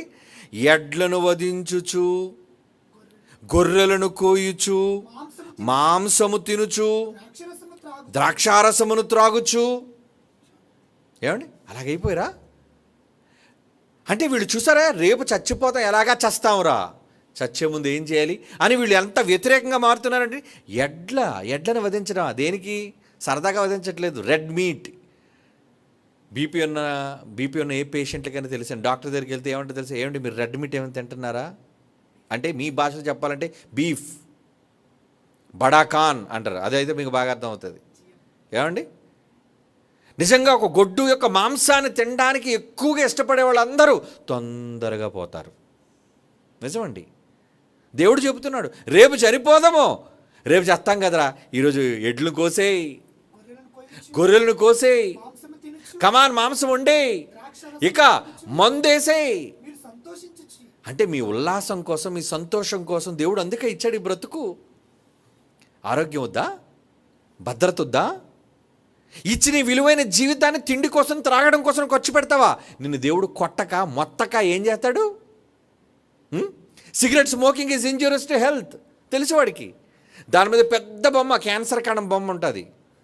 ఏమండి ఏ యాడ్లోనైనా సరే ముందు చచ్చిపోయిన 2 గాజులు అమ్ముకున్నాను అని చెప్పి ఒక సాక్ష్యం, చచ్చిపోయే కళ్ళ ముందు ఏదో వాడి పేరు. ఏమండి ముఖేష్, చచ్చిపోతున్న ముఖేష్ సాక్ష్యం చూచి సిగరెట్లు కాల్చడం మానేశారా? ఏమంటే మొన్న నేను ఆశ్చర్యపోయానండి. పట్టుమని వాడికి 16 ఏళ్ళు 17 ఏళ్ళు ఉంటాడు, చిన్నవాడు. నేను కారు ఆపాను అక్కడ, ఏంటది, పెట్రోల్ పంప్ దగ్గర, అంటే స్టేషన్ దగ్గర, ఇది పెట్రోల్ ఫిల్లింగ్ స్టేషన్ దగ్గర ఆపినప్పుడు వాడు వయసు చిన్నది, వాడు బడికి వెళ్ళేవాడండి. వాడు స్కూల్ బెల్ట్ కనబడుతుంది. వాడు ఆ కొట్టు దగ్గరికి వెళ్ళాడు, అక్కడ ఆ సిగరెట్ కొనుక్కున్నాడు. వాడు పక్కకి వెళ్ళి ఎంత ఆహ్లాదంగా వదులుతున్నాడో తెలుసా అండి. అంటే సమాజాన్ని చూచి దుష్ట సాంగత్యం మంచి నడవడిని చెరుపుతుందని బైబిల్ చెప్పిందే. కనుక ఈరోజు సమాజంలో చిన్న పిల్లలు మొదలుకొని ఏంటి దురలవాట్లు, వాడు ఎలా చొక్కా తీపుతానంటే వాడు ఎముకలనే కనబడితే అంత ఉందా వాడికి మాంసం. అంటే చాలా బక్కగా ఉన్నాడు వాడు. ఏమంటే మాంసం లేనిది వాడు గుండె ఎండిపోయినట్టు కనబడుతుంది. వాడు ఈ చిన్న వయసు నుంచే వాడు పొగ త్రాగడం ఆరంభించాడంటే ఇక పెద్ద అయ్యేసరికి అడిగేవాడు బయపడుతూనే ఇప్పుడు ఇలా కాలుస్తున్నాడంటే రేపొద్దున వాడు ఏ ఉద్యోగం చేసో లేదంటే ఏ స్వతంత్రం కలిగి ఉన్నాడు అనుకోండి, వాడిని అడిగేది ఎవరు? ఎవడరా నువ్వు అడిగేది? ఒకళ్ళు నేను వెళ్ళి అడిగాను అనుకో, మైండ్ యువర్ బిజినెస్ అంటారు. అంతే.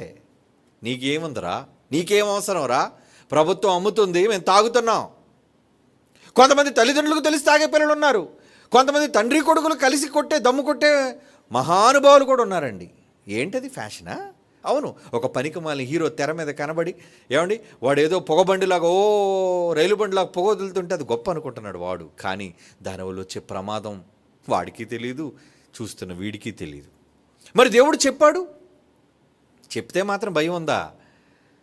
క్యాన్సర్ రోగిని చూసినా, మన కళ్ళ ముందు మనుషులు చచ్చిపోతున్నా మనుషులు భయం మీరిపోయారండి. భయం లేదు వాళ్ళకి, భయం లేదు. ఇన్ని చెప్పిన తర్వాత రెడ్ మీట్ ఎక్కువ తినకండి అర్రా, దేవుడు చెప్పాడు, ఎడ్లను వధించకండి, గొర్రెల మాంసాలు తినకండి అని మీదో చెప్తే రేపు వండుకుందాం బడాఖాన్. ఎంత? పావు కాదు, కేజీలు లెక్కే. కొంతమందికి అది మాంసం లేకపోతే ముద్ద దిగదండి. అంటే వండాలి, కమ్మగా ఉండాలి. బెత్తడు నాలుక రుచి కోసం నీ గుండెకు వచ్చే ప్రమాదం. నరుడికి ఎందుకు గుండెకు పోటు, ఎందుకు పడుతుంది పోటు? ఎవడన్నా పోటు పొడుతప్ప వెన్నుపోటు పొడిచాడండి అంటావు కదా. కానీ ఈ పోటు పొడుస్తుంది ఎవరో తెలుసా? నీ గుండె పోటు అన్నారు దాన్ని.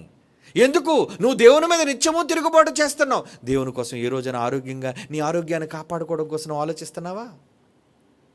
ఎవడో ధూమపానం చేసేవాడిని, అది కూడా ఒక బుద్ధి లేదండి, సిగరెట్లు కాలుస్తున్నాడంట. మరి రోజు కేజీలు మాంసం తెచ్చుకుని తినే నిన్నేమనాలి?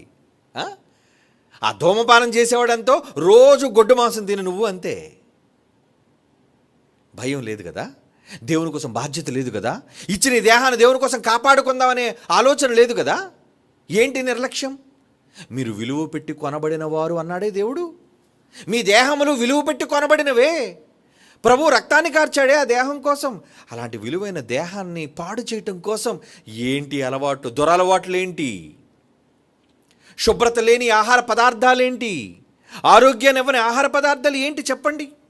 అందుకే దేవుడు ఏమని చెప్తున్నాడు చూడండి, ఒక మంచి మాట. సామెతల గ్రంథం 23వ అధ్యాయం 20వ వచనం. సామెతల గ్రంథం 23వ అధ్యాయం 20వ వచనం అండి.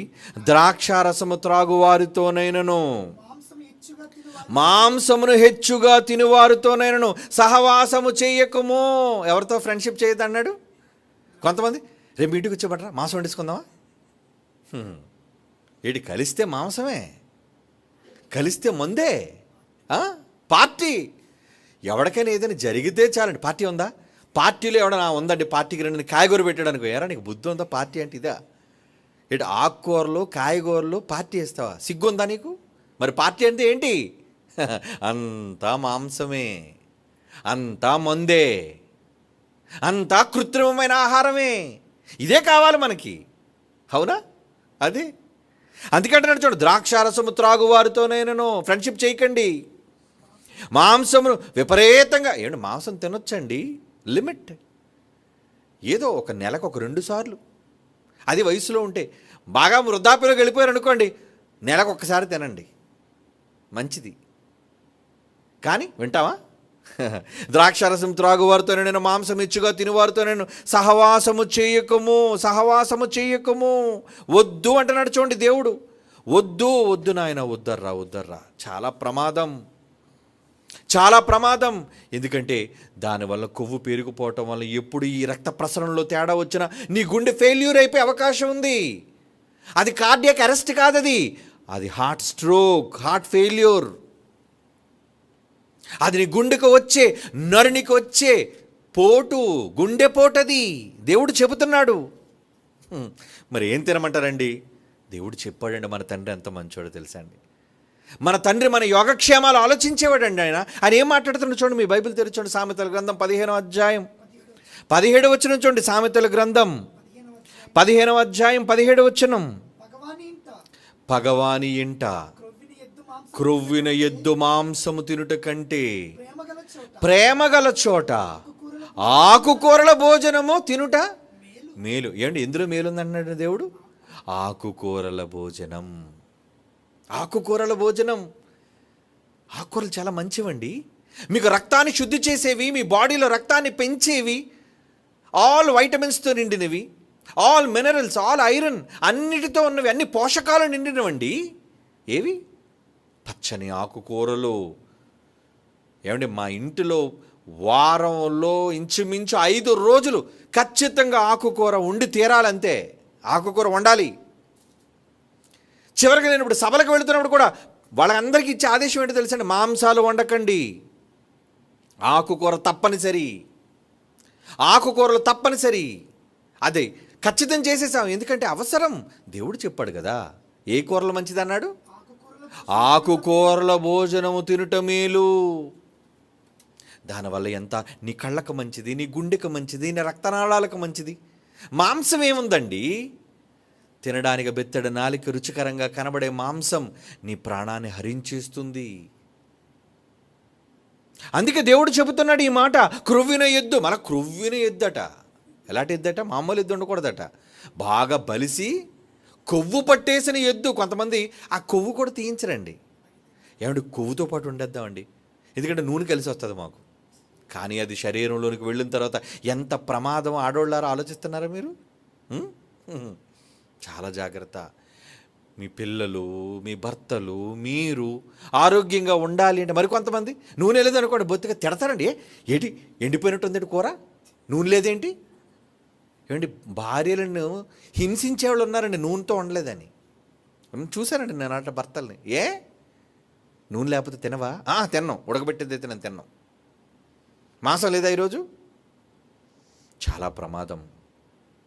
దేవుడిచ్చి నీ విలువైన జీవితాన్ని కాపాడుకోవటం కోసం నీ ఆరోగ్య పద్ధతులను నువ్వు మార్చుకోవాలి. దేవుడు చెబుతున్నాడు కదా. ఏమండి? క్రొవ్వుని ఎద్దు జోలికి, మాంసాల జోలికి వెళ్ళకండి. ఏదో బాగా దొరుకుతుంది కదా, మంచి కమ్మగా ఉంటుంది కదా, మంచి వాసన వస్తుంది కదా అని చెప్పి వాటి జోలికి వెళ్తారా? ఉత్తర్రా. ఆకుకూరల భోజనం మేలు. ఏమంటే నిజంగా ఆకుకూరలు తిన్నవాళ్ళు చాలా నిగనిగలాడతారండి. నిజం. ఏంటంటే వయసు వచ్చిన ఇంకా వృద్ధాప్యం మీకు రాలేదంటే, అవును ఆకుకూరలు బాగా తింటే, రోజు కాయగూరలు అన్నీ తింటే బాగుంటావు. రోజు మాంసం తింటే ఏమవుతుంది? తొందరగా వృద్ధాప్యంలోకి పోతావు రోగాలతో పాటు. అది దేవుడు చెబుతున్నాడు. ఆకుకూరల భోజనము మేలు. రాయించాడా దేవుడు మన కోసం? రాయిస్తాడండి. ఆయన మంచివాడు.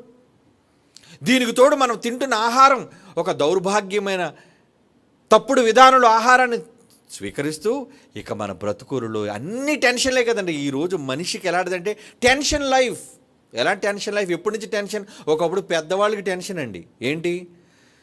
పెళ్లి చేసుకున్నంతవరకు బాగానే ఉన్నాడు, పెళ్లి చేసిన తర్వాత భార్యను ఎలా పెంచాలి, బట్టలు ఎలా కొనాలి, ఇంటిని ఎలా గడపాలి అని బరువులు బాధ్యతలే కదండి.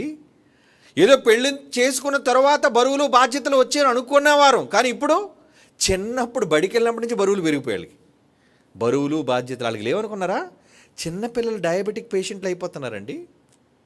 ఎందుకు చిన్నపిల్లలు వాళ్ళు ఎందుకు షుగర్ వ్యాధి సోకింది వాళ్ళకి? ఎందుకు తెలుసా అండి? చదువు అనే టెన్షన్. చదవకపోతే, మార్కులు రాకపోతే బడిలో వాడు ఊరుకోడు. ఏమండి? మంచి మార్కులతో ఇంటి దగ్గర ప్రోగ్రెస్ రిపోర్ట్ రాకపోతే ఇంట్లో ఇళ్ళు ఊరుకోరు. ఏమండి? ఎంతమంది పిల్లలు మార్కులు తక్కువ వచ్చాయని ఆత్మహత్య చేసుకున్న లేరండి? ఈ మధ్యన కదా మనం వార్తలు విన్నాం. ఏంటి 10th క్లాస్ ఫెయిల్ అయిపోయినందుకు చచ్చిపోవడమే, బడిలో మాస్టర్ తిట్టినందుకు చావడమే, ఇంటిలో అమ్మ తిట్టినందుకు, చదవలేనందుకు, పుస్తకం పట్టలేనందుకు, కోప్పడినందుకు చావటమే. ఎందుకు? టెన్షన్. మానసికమైన ఒత్తిడి. దానివల్ల అనేక మంది చూడండి, వాళ్ళు కనుదృష్టి దెబ్బతింటుందండి. కళ్ళజోడు అందరికీ చూడండి, చిన్న వయసులో ఎందుకు కళ్ళజోడు వచ్చేస్తుంది? అవును, మాటి మాటికి తెల్లవారు లేపేస్తావు 5 గంటలకు పుస్తకాలు పుస్తకాలు పుస్తకాలు పుస్తకాలు. అబ్బో, చదువు చదువు చదువు. ఏం ఉద్ధరించడానికి, ఎవరిని ఉద్ధరించడానికి? ఏమండి నిజంగా ఒకటి చెప్పమంటారా? ఏ రోజు నా తల్లి కానీ నా తండ్రి కానీ చదువు కోసం ఏ రోజు టెన్షన్ పెట్టలేదండి. నిజం. అంటే ఏంటి, తెల్లవారు లేవాలి, పుస్తకాలు తీయాలి, చదవాలి. కొంతమంది ఉంటారండి మహా స్ట్రిక్ట్ అండి. అలారం పెట్టి మరి లేపేస్తారండి. ఏరా చదవా నువ్వు? ఎందుకు పిల్లల మీద అంత ఒత్తిడి చెప్పండి? వద్దు. నేను కూడా నా పిల్లలకి ఏ రోజు బడికి వెళ్ళాలన్నా సరే ఉంచేసేవాడిని తప్పించి, బడికి వెళ్తావా చేస్తావా, వాళ్ళ అమ్మైనా కాస్త బలవంతం చేసేదేమో కానీ నా భార్య, నేను ఏ రోజు పిల్లలు బడికి వెళ్ళాను. ఓకే ఓకే ఓకే ఉండిపోండి. అదేంటండి లాగైతే వాళ్ళు ఏం చదువుతారు? అయితే స్ట్రెస్ చేస్తావు వాళ్ళని, బలవంత పెడతావు వాళ్ళని? వద్దు. ఎందుకంటే వాళ్ళు ఎదుగుతున్న వయస్సు, వాళ్ళు చదువుకొని అలాగే చదివి నేను పాస్ అయ్యానండి, ఇన్ని డిగ్రీలు నేను సాధించానండి. ఈరోజు పిల్లలు కూడా అలాగే అన్ని డిగ్రీలు వాళ్ళు చదువుకుంటున్నారంటే కారణం ఎవరు ప్రోద్బలంతో కాదు, వాళ్ళ ఇష్టంతో దేనినైనా, బైబిల్నైనా దేనినైనా చదవాలి. నువ్వు ఒత్తిడి చేయటం వల్ల ఎన్నో తెలియని రోగాలు. ఎందుకంటే మెదడు, మర్చిపోకండి, ఏ రోగానికైనా ప్రధానమైన కేంద్రం మెదడు. మీరు అనుకుంటున్నారు రోగాలు రావడానికి బయట కారణం అనుకుంటున్నారు. నో నో నో, మీ మెదడే ప్రధానమైన కారణం. ప్రాణాంతకమైన రోగాలు రావడానికి మీ మెదడే కారణం. మీ గుండె బలహీనం కావడానికి, మీ ఆర్గాన్స్ దెబ్బతినిపోవడానికి కూడా మెదడే కారణం. మీ ఆలోచనలు కారణం, అందులో ఉన్న ఒత్తిడి కారణం. దానివల్ల బీపీలు పెరిగిపోతున్నాయి, దానివల్ల షుగర్ పెరిగిపోతుంది, దానివల్ల గుండె జబ్బులు పెరిగిపోతున్నాయి, దానివల్ల చివరికి శరీరంలో ఉన్న ప్రాముఖ్యమైన అవయవాలు కూడా అవి ఫెయిల్ అయిపోతున్నాయండి. కళ్ళు దెబ్బతింటున్నాయి, చెవులు దెబ్బతింటున్నాయి. శరీరంలో నిద్ర లేకపోవటం వల్ల బ్రెయిన్కి రెస్ట్ చాలా అవసరం అండి. మినిమం 8 గంటల నిద్ర మనిషికి చాలా అవసరం. ఒక 40 ఏళ్ళు దాటిన తర్వాత కనీసం మినిమం 7 గంటలు తక్కువ లేకుండా పడుకోలేదు ప్రతి మనిషి. ఎంతసేపు డబ్బు సంపాదన కోసం, పనుల భారం కోసం 2 గంటలు పడుకునే వాళ్ళు ఉన్నారండి, 3 గంటలు పడుకునే వాళ్ళు ఉన్నారండి. మరి మిగతా గంటలను ఏం చేస్తావు? ఉద్యోగం కదండి. అసలు నువ్వే లేకపోతే ఉద్యోగం ఏం చేసుకుంటావయ్యా? నీ పిల్లల పరిస్థితి ఏంటి? నీ కుటుంబం పరిస్థితి ఏంటి? నువ్వే లేకుండా పోతే వాళ్ళని చూచేదెవరు? నువ్వు కాపాడుకుంటూ వాళ్ళని చూడు, వాళ్ళని పెంచు, దేవునిలో పెంచు, లోకంలోని పెంచు. అంటే వాళ్ళకి అవసరమైనవన్నీ ఇచ్చి, నువ్వు ఉంటేనే కదా వాళ్ళకి పోషించి బట్ట కొనేది, నువ్వు ఉంటేనే కదా వాళ్ళకి ఆహారం పెట్టేది. నువ్వు నిద్ర లేకుండా తిరిగి తల్లులు, తండ్రులు ఈరోజు చాలా స్ట్రెస్ జీవితం అండి. అంటే ఖాళీ లేకుండా, తీరిక లేకుండా వాళ్ళు దినచర్య ఆరంభిస్తున్నారండి.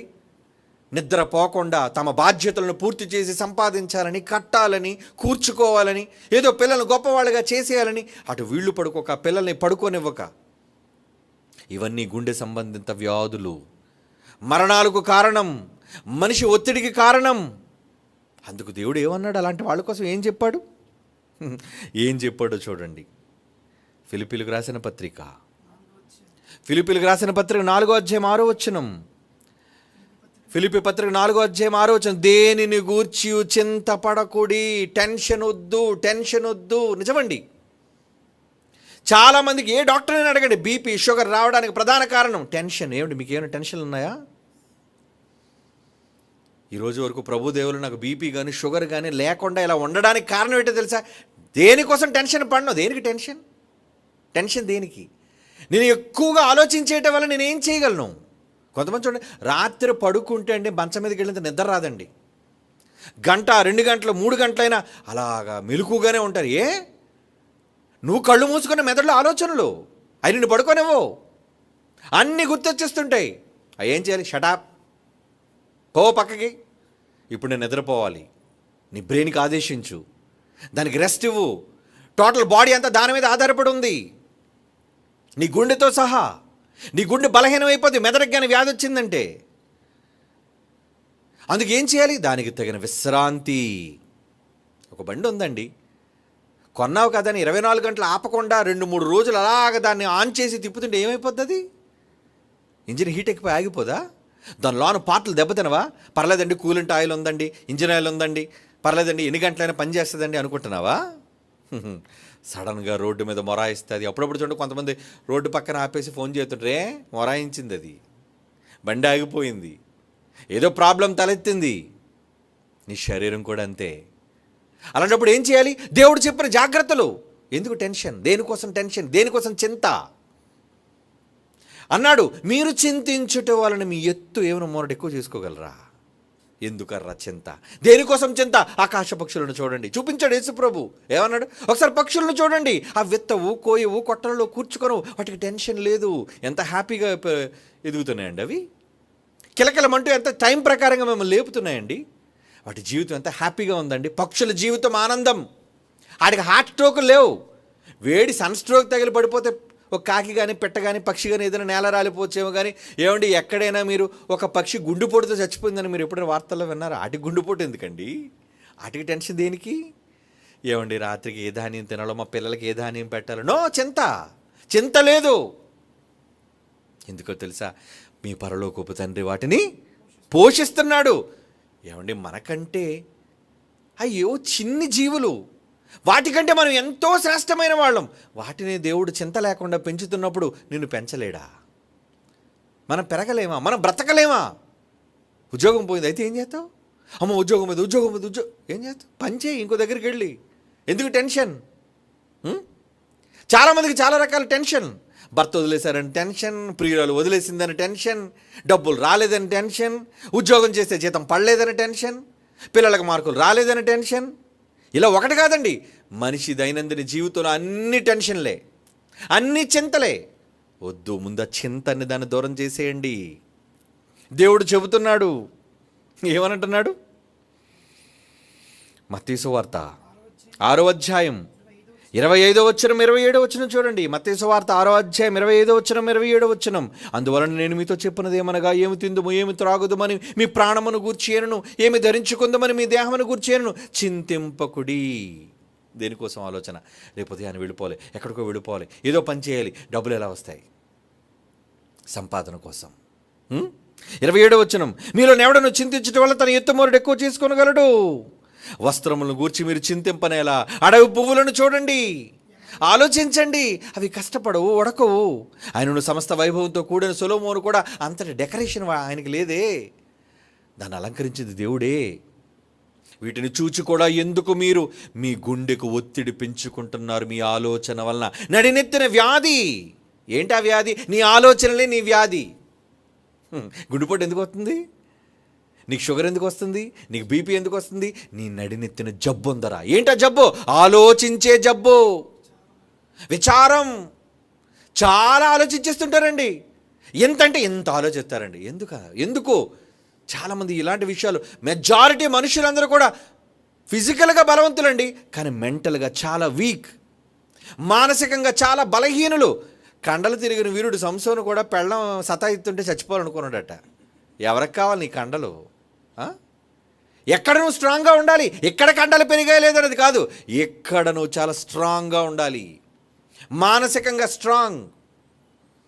నువ్వు బలహీనంగా ఉన్నాను, డాక్టర్ దగ్గరికి వెళ్ళగానే నిద్రమాత్ర ఇచ్చేస్తాడు నీకు. ఎందుకు? ఎక్కువ బీపీ ఉన్న వాళ్ళకి, హైపర్ టెన్షన్ ఎక్కువగా ఉన్న వాళ్ళకి ఏమండి డాక్టర్ ఇచ్చే మొదటి మందు ఏంటో తెలుసా? స్లీపింగ్ పిల్. అంటే ఏంటి? నువ్వు పడుకుని పో, నీకు ఎలాగ నిద్ర రావటం లేదు కనుక బలవంతంగా నేను పడుకోబెట్టేస్తుంది ఈ మాత్ర. నువ్వు మాత్ర వేయగానే ఒక 10 నిమిషాలు నిద్ర వచ్చేస్తుంది. పడుకుని పోతే ఇంకా అన్నీ మర్చిపోయావు, ఎవ్రీథింగ్, అన్నిటినీ మర్చిపోయావు. ప్రశాంతం. అప్పుడు నీ గుండె కొట్టుకోవటం అంటే నువ్వు నిద్రపోవటం వల్ల, నీ ఆలోచన లేకపోవటం వల్ల నీ హార్ట్ రిథమ్ నార్మల్గా వస్తుంది. ఏమండి? కొట్టుకోవడం ఒక నిమిషానికి మామూలుగా సహజంగా ఆరోగ్యవంతమైన గుండె ఎన్నిసార్లు కొట్టుకోవాలని చదువుకున్నాం మనం? 72 సార్లు కదా. 60 సెకండ్స్కి 72 టైమ్స్ కొట్టుకోవాలి. 60 సెకండ్లకి 72 సార్లు కొట్టుకోవాలి. అది ఆరోగ్యవంతుని గుండె కొట్టుకునేది. 100 కొట్టేసుకుంటుంది అనుకోండి, ఏమన్నా నిన్ను? ఎందుకు టెన్షన్?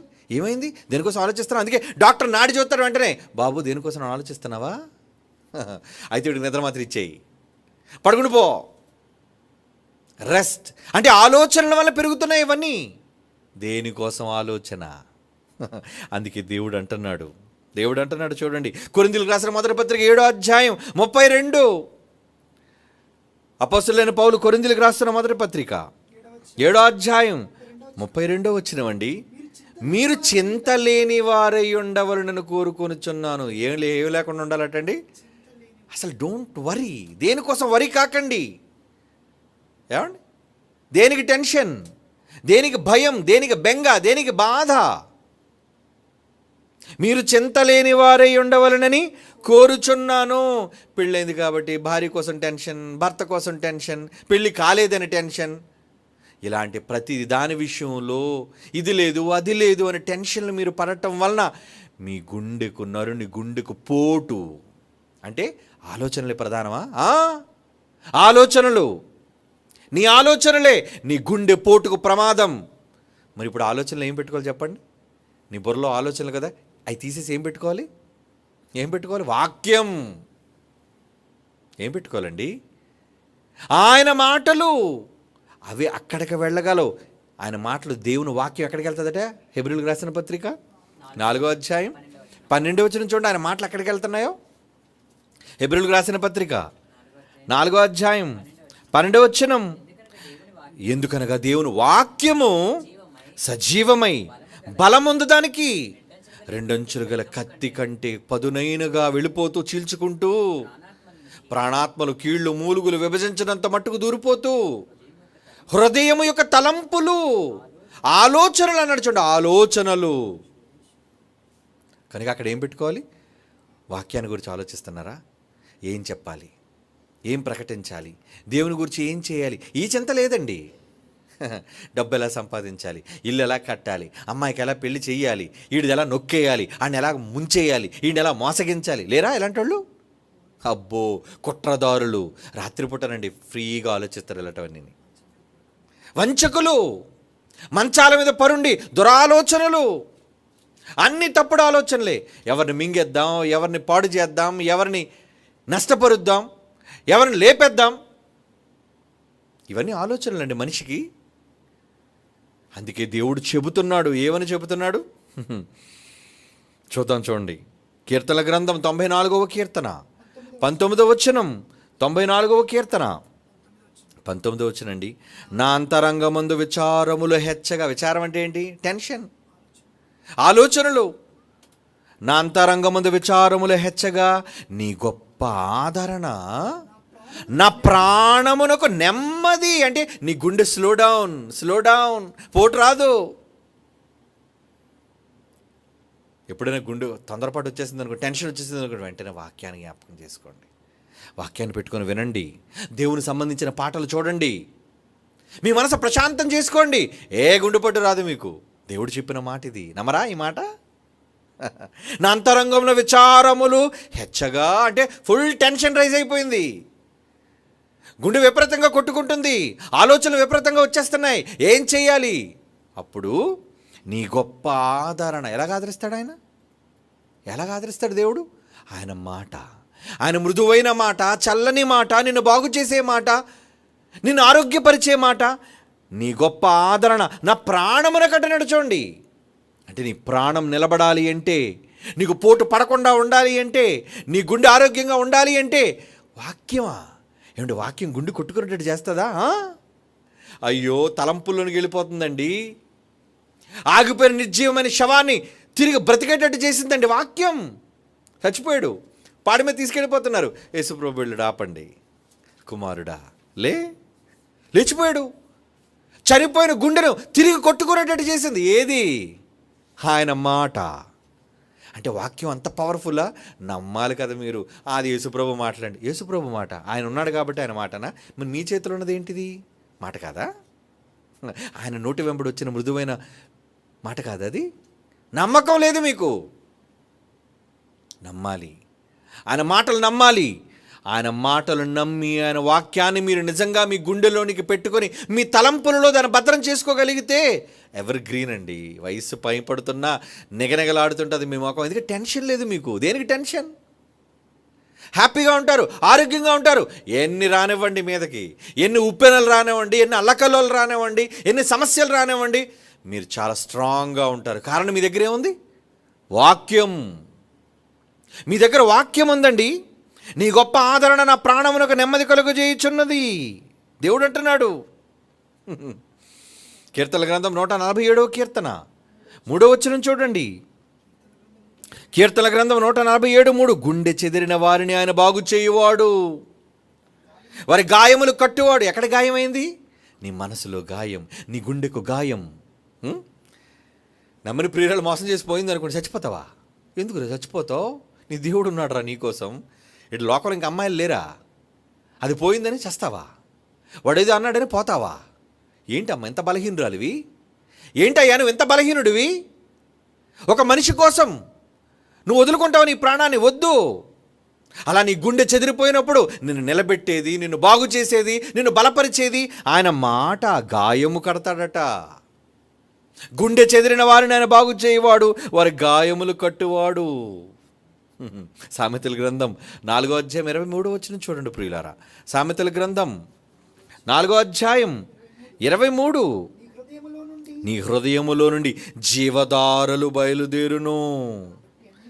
కాబట్టి అన్నిటికంటే ముఖ్యముగా నీ హృదయమును భద్రముగా కాపాడుకోను. నీ గుండె చాలా మెయిన్. నీ బ్రెయిన్, అలాగే నీ హార్ట్. నీ బ్రెయిన్ బాగుందంటే నీ గుండె బాగుంటుంది. అందుకే దేవుడు ఏమన్నాడు చూడండి, నీ హృదయములో నుండి జీవదారులు. ఏంటా జీవదారులు? వాక్యం. వినడానికి వస్తారా? రారు.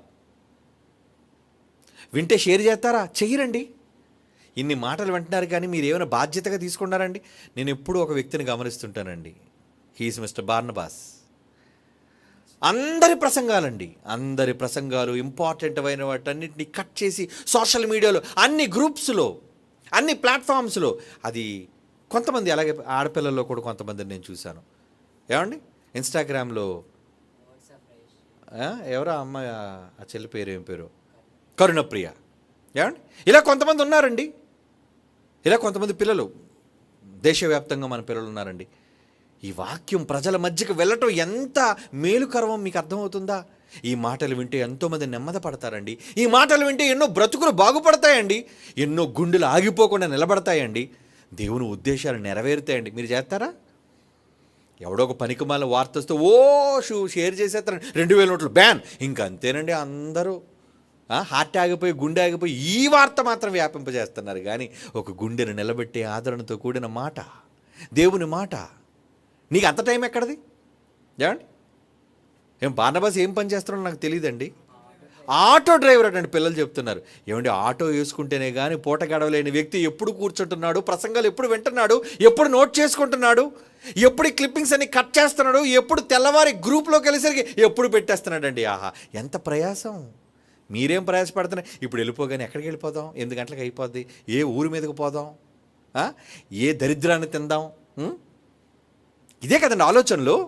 రేపు ఉదయాన్ని లేవగానే ఏ పనికి మాలిన పని చేయాలి, వీటిని గురించి ఆలోచిస్తున్నారే కానీ దేవునికి సంబంధించి గుండెలు నిలబెట్టే మాటలు, విచారములు హెచ్చిపోతున్నాయి. చిన్నవాడు మొదలుకొని పెద్దవారికి సమాజంలో అందరూ టెన్షన్తో బ్రతుకుతున్నారు. ఏమండి పిల్లవాడు కూడా పరీక్షల టెన్షన్, రిజల్ట్స్ టెన్షన్. ఏమండి ఇలాంటి టెన్షన్లో బ్రతుకుతున్న వాళ్ళకి పెద్దల మొదలుకొని చిన్నల వరకు ఈ మంచి మాటలు సోషల్ మీడియాలో షేర్ చేసే బాధ్యత ఉందా? నువ్వు ఎలాగా చెయ్యు, నీకు బద్ధకం. కష్టపడి చేసే ఎందరో పిల్లలు ఉన్నారు. వాళ్ళు చేసిందని షేర్ చేస్తావా? చెయ్యు, అది బద్ధకమే. నీ గుండెకు పోటు రాక ఏమొస్తా చెప్పు? సడన్గా చచ్చిపోతారు. అందుకే వద్దు, అలాంటి పనులు చేయకండి. దేవుడు నిలబెట్టిన, దేవుడు ఇచ్చిన ఈ బ్రతుకును కాపాడడం కోసం విచారములతో నిండిపోయిన ఈ సమాజాన్ని బాగు చేసే మాటలు, జీవధారలు అవే కదా కాపాడతాయి అంటున్నాడు చూడండి. నీ హృదయంలో నుండి జీవధారలు బయలుదేరును. కాబట్టి అన్నిటికంటే ముఖ్యముగా ఫస్ట్ ప్రయారిటీ నీ హృదయమును భద్రముగా కాపాడుకో. నీ ఆలోచనలు భద్రంగా కాపాడుకో. దేనికోసం టెన్షన్ తీసుకోవద్దు. నీ గుండెకు పోటు రానివ్వద్దు. గుండె పోటు రావడానికి ఏవో కారణాలు వాళ్ళు చెప్తున్నారు. కానీ దేవుడు చెప్పిన మాట ఓకే, తిండి తినడం వల్ల వస్తుంది, కానీ ఆ తిండి తినకూడదు, దానివల్ల వచ్చే ప్రమాదాలు ఏంటో దేవుడు బైబిల్లో చెప్పాడు. చెప్పిన నువ్వు విన్న తర్వాత ఏం జాగ్రత్త తీసుకుంటున్నావు? ఏ జాగ్రత్త లేదు. అలాగే అంటారండి. ఈ పూట మాత్రమే భయం ఉంటుందేమో. రేపు మళ్ళా మధ్యాహ్నం అయ్యేసరికి నోరు కావాలి. ఏంటి? ఏం కావాలి? మాంసం తెస్తావమ్మాయి? ఏం మాంసం? ఎద్దు మాంసం కావాలి, గొర్రె మాంసం కావాలి, అన్ని రకాల మాంసాలు. ఇంకా అమ్మట్లేదు కానీ అమ్మితే అన్నీ తింటాం మనం. బజార్లో అమ్మాలే కానీ అన్నిటిని తినడానికి సిద్ధపడిపోయాడండి మనిషి. కానీ దేవుడు పని చేయడానికి సిద్ధం లేడుగా. వద్దర్రా. అందుకే దేవుడు మన తండ్రిగా ప్రేమించి మనకి హెచ్చరిక మాటలన్నీ దేవుడు రాయించాడు. నాయన, నీ గుండెని జాగ్రత్తగా భద్రపరుచుకో నాయన, నీ మెదడుని జాగ్రత్తగా భద్రపరుచుకో కొడుకా. ఇదిగో నీ ఆహార విషయంలో జాగ్రత్త నాయన. అదిగో తిండి దగ్గరికి వెళ్ళొద్దు, అదిగో మద్యం దగ్గరికి వెళ్ళొద్దు, నువ్వు ఆహార నియమాలు జాగ్రత్తగా ఉంచు, కాయగూరలు ఆకుకూరలు ఎక్కువ తిను నాయన. ఎంత చక్కగా చెప్పాడండి మన తండ్రి. ఈయన చెప్పిన తర్వాత కూడా మన బ్రతుకు మారకపోతే నువ్వు బ్రతికేది ఎప్పుడు? దేవుని నీ బ్రతుకులో బ్రతికించేది ఎప్పుడు? నీ మాటల ద్వారా. అప్పుడు సడన్గా నువ్వు మాయం. నీకు వచ్చేది కార్డియాక్ అరెస్ట్ కాదు, ఏమొస్తుంది? హార్ట్ అటాక్, స్ట్రోక్, చచ్చిపోతావు నువ్వు. సడన్గా ఈ లోకాన్ని విడిచిపెట్టి వెళ్ళాలి. కనుక నీ పరలోకపు తండ్రి నీకోసం చేసిన ఈ హెచ్చరికలు, లోక నానుడొద్దు, లోక వెళుతున్న విధానం వద్దు, లోక మర్యాద, లోక ధర్మం నీకొద్దు. దేవుడు చెప్పిన ధర్మం ఏదైతే ఉందో, ఏదైతే నేను టెన్షన్ ఫ్రీ అవ్వమన్నాడో, చింతించొద్దు అన్నాడో, దేని గురించి ధ్యానించమన్నాడో, దేని గురించి ఆలోచించమన్నాడో, దాని మీద నీ దృష్టిని సారించగలిగితే నువ్వు భద్రం, నీ గుండె భద్రం, నీ మెదడు భద్రం, నీ ఆరోగ్యం చాలా భద్రం. ఓకే, కాపాడుకోండి జాగ్రత్తగా ఆరోగ్యాన్ని. కళ్ళు మూసుకొని ప్రార్థన చేసుకుందాం. పరిశుద్ధుడైన తండ్రి, మా తండ్రిగా మీరు మాకు మేలు కోరి చెప్పిన ఎన్నో హెచ్చరికలను మనిషి స్వీకరించగలుగుటకు నీ మాటలు వాళ్ళకి తెలియజేశాం. స్వీకరించి బాగుపడతారో, వ్యతిరేకించి వారు మీ చేత కొట్టబడి నడినెత్తిన వ్యాధితో గుండె బలహీనపరుచుకుంటారు. నేను వాళ్ళకి విడిచిపెడుతున్నాం. యేసుక్రీస్తు వారి శ్రేష్టమైన నామములో ఈ ప్రార్థన మీకు సమర్పించుచున్నాము తండ్రి. ఆమేన్.